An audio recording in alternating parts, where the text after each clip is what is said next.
What happens if you can't make decisions anymore? Not just major life choices, but even small decisions start to feel mentally exhausting. And over time, your brain begins avoiding decisions entirely. At first, this seems harmless. You delay choices, overanalyze options, or keep searching for better answers. But underneath this behavior, your brain is becoming overloaded. Let's start with the prefrontal cortex.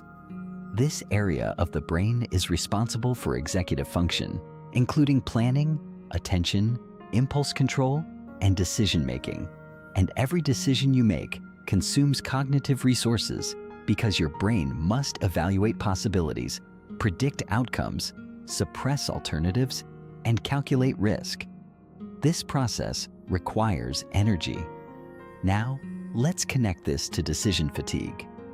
As decisions accumulate throughout the day, neural efficiency in the prefrontal cortex decreases, reducing your ability to think clearly and act confidently, which is why choices become harder later in the day, even when the decisions themselves are simple. Now, consider working memory. Your brain can only actively hold a limited amount of information at once, and unresolved choices remain partially active in working memory, continuously consuming attentional resources even when you are not consciously thinking about them. This creates cognitive load. Now let's add dopamine. Dopamine is not only involved in pleasure, it also regulates motivation, effort allocation, and action initiation. And under chronic stress or mental overload, dopamine signaling decreases, making decisions feel heavier and less rewarding. Now add uncertainty. Your brain is fundamentally a prediction system designed to reduce uncertainty, and when outcomes feel unpredictable, the amygdala increases vigilance and stress response, pushing your brain into repetitive evaluation and overanalysis. You continue thinking because your brain believes more thinking will create more certainty. But certainty never fully arrives. Now the loop begins. More decisions create more fatigue. More fatigue reduces clarity. Reduced clarity increases hesitation. And hesitation creates even more cognitive load. This is decision paralysis. Now let's connect this to psychology. People often interpret indecision as weakness, laziness, or lack of discipline. But in many cases, indecision reflects cognitive exhaustion and fear of negative outcomes rather than lack of intelligence or motivation. Your brain is attempting to avoid potential error. Now consider modern life.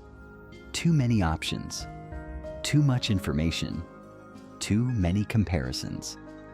Your brain constantly evaluates possibilities, and endless choice increases mental demand rather than freedom.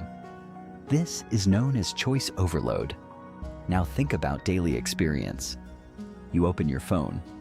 Too many messages. Too many tabs. Too many decisions waiting. Your brain stays partially engaged all day, even during rest.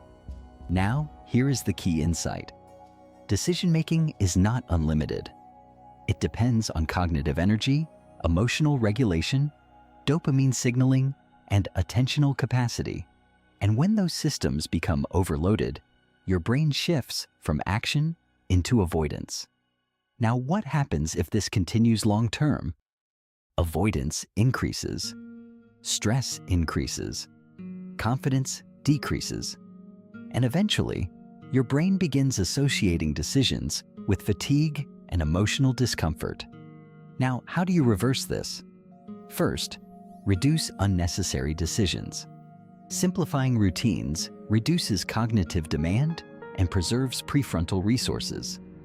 Second, make important decisions earlier in the day, when neural efficiency is higher. Third, reduce information overload. Too much input weakens clarity. Fourth, accept imperfect certainty, because waiting for the perfect answer traps your brain in endless prediction loops. Fifth, create action momentum. Small completed actions restore dopamine signaling and reduce cognitive resistance. And finally, understand this.